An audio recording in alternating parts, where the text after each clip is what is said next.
Welcome back, Jason. So we're about to do the go to work part, but before we do, let's just summarize where we have been.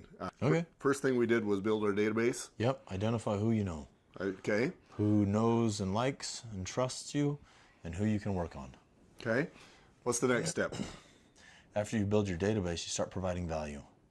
Okay. So be aware of your conversations. Make sure you're making the conversations. Okay. And my thought is that hopefully you've been providing value. You know, if you're 30 or 50 years old, hopefully you've been providing value for 30 or 50 years. Well, the other thing is, like Shakespeare said, "'Twas I, but 'tis not I." If you've got a troubled past, leave it there, and pick up. Everybody's done things that they're not proud of. Be aware of that. Just because you've done things doesn't mean that you have to continue doing things. So, if you're choosing this path, show up, be a good person, provide value. It'll come back. All right. So the next thing that we're doing, we connect. The next step is to connect. You connect with them, Okay. and then educate them. And then we're educating. Be educated yourself about how to educate them. Not necessarily asking for a referral, but creating. When I worked for a furniture store, they called it market share. That when people think, man, I need to buy a new blank, they think of who, most of the time, right? So you want to increase your market share with these people. That when they think of real estate, they think, I know who I want to talk to. You just want to have that presence in their mind, right? Okay. So this is how to do it. Go to work. How to get stuck in their head. Okay.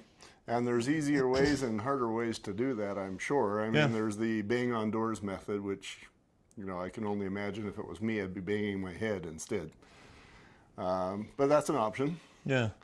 And then in some of the other training, we talk about how to do that electronically using, Google and Facebook and social media, etc. And that can be what go to work means, I would imagine. But how many touches? Let's talk about the number of touches that you want to do and what a touch means.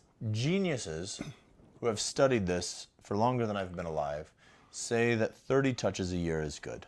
That's the number you want to stay in the forefront of people's mind. Because everybody forgets, everybody changes their opinions and who they like. So it's not like one powerful event that you're necessarily going to get that's going to stick you there forever. It's possible. But for the most part, frequency, repetition.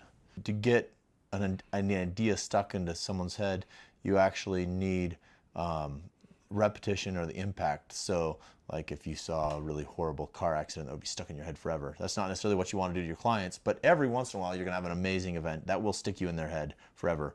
But not being able to control that, we're going to go with repetition. Let's say that I return somebody's puppy. Is that a touch? That's a touch. Okay. Any contact at all where you will be brought into their mind is a touch. And so this gets interesting because like one of the touches we've used in the past is a postcard that goes out monthly, has a little month calendar on it and a recipe on it, picture, contact information. So that's difficult because it could be a touch, but it may not be. Who got the mail and what they do with it, right? And so I've had people who put this up on their fridge. I've got these, I save the recipe, I put it in a box, and that's fantastic. I love sending out recipe cards because if it's a good recipe and it gets stuck in their recipe box, then they think, man, that person's gonna buy a home. I love those brownies. Let's call Jason. And there's a story behind my name versus there's that mortgage guy. But if I can attach my name to good food, I'm in. I'm in. Everybody wants to be associated with being the brownie guy. I did the same thing when I started out. I distributed candy in bowls to realtors' offices. And it was a little bit expensive because, you'd take in $10 worth of candy maybe every once a week. It actually ended up being huge for me. I didn't realize how huge it was. But I picked 3 different realtor brokerages that I'd do that with and go deliver $30 worth of candy, and it was expensive. But it didn't take very long before I had every realtor pretty much in every one of those places. And I was just I owned those. Other home inspectors figured out that I owned those, and they stopped even marketing there. But I was the candy man. And that was a term that I hated. I'd walk in and somebody says, "Hey, the candy man is here." And I thought, "No, I'm your home inspector." But it worked. Right? Yeah. Right? So yeah, the whole value thing. Provide value. You don't like that whole, it's you give value and value comes back. That's perfect. You're the candy man that did home inspections. It works. Take it and run. Much as I would have least preferred to be the home inspector that brings candy, no, it was the other way around, but it worked.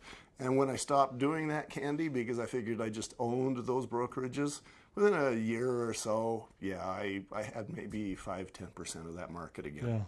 Yeah. So you got to stay there. Yeah. And so that's what a touch is. I guess the other thing too is just bringing candy in forced me to talk to whoever was there. And then those are touches. Yep.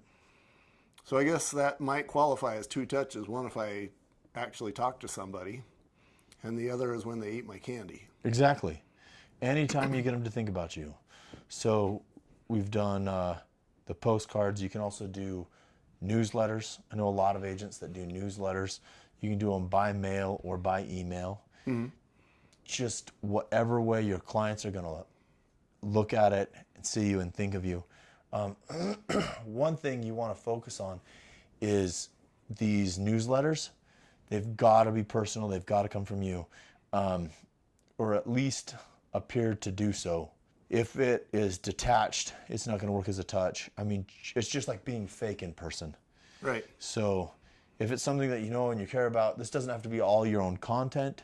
You have to generate it. I know a few people who pay for content, but it's specific to their industry. It's something that they know, they read about it. So when someone says, "Oh, that thing you sent me," they say, "Yes, and this is more about it." So you can use other things, but make sure you know what you're talking about when you send it out. Yeah. And again, from my background, tying this in, occasionally I will get that postcard that says, "Hey, I'm a realtor. Do you need to buy or sell?" And I'm thinking, you just wasted 2 seconds of my time. Die. And then they go in the garbage can. Yeah. Whereas, I'm thinking even my website, you could go to this one, or Master Your Mansion. You could gather information on raccoons or spiders or snakes or something that's going to capture the interest of a homeowner and say, "Hey, here's how to reduce the number of spiders in your home." And now you've got their attention. You've provided value. Exactly. Something you know and you're passionate about. Yeah, now you get, or it's something that the homeowner is passionate about, or both. Yeah. Now you've actually provided some value, and then you go up that list instead of down the list. Exactly. Okay. Another thing you can do, everyone connects with, it's easy, is birthday cards.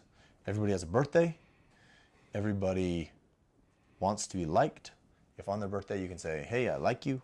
We've even done something fun where we got a local baker to give away cupcakes. We gave a card that went out with the birthday card. It says this is good for 2 free cupcakes, and they would turn it into the baker, and then the baker would bill us for every card that was turned in.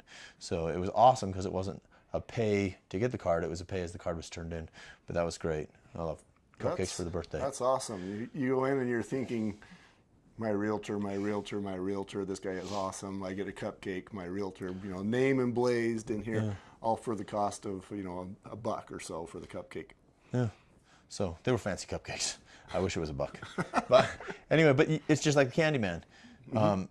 They want something. And it was really great with cupcakes and birthdays because even if they don't do dairy, gluten, sugar, who cares? They're not going to have your cupcake. Birthdays and cake are like synonymous. So saying, "I love you enough to fatten you up before I eat you."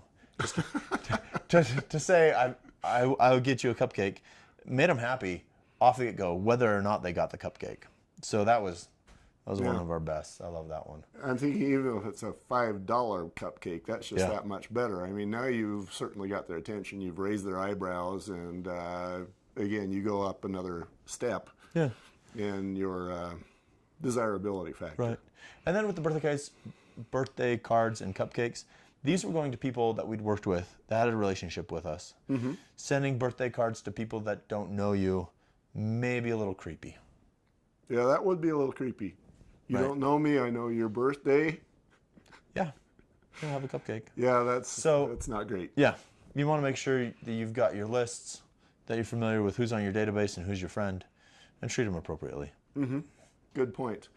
Now, you'd mentioned 30 contacts per year. So if I'm sending somebody a cupcake, that's a contact. Yeah. If I make a phone call or respond to something they said on Facebook, that's a contact. Right. So we're talking about 30 contacts per year per client. Yes. So the more of these you can automate, the better. But don't be afraid to be in their lives, too. So, and it's good if you track them and everything, so you know where you're getting. But a lot of these, the more natural they are, the better, right?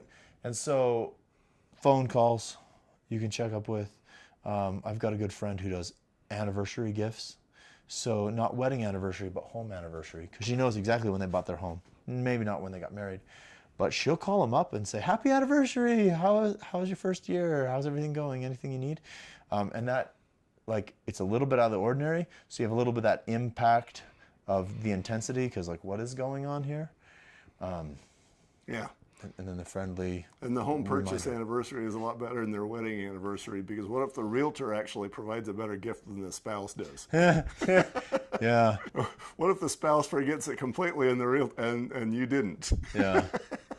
Yeah. That's been known to happen too, and among certain people that I know. It certainly would never happen Right. to me. Never forget. Yeah, I get the contacts thing. That it's important to recognize their importance and their value, and acknowledge them when you're not looking for money from them.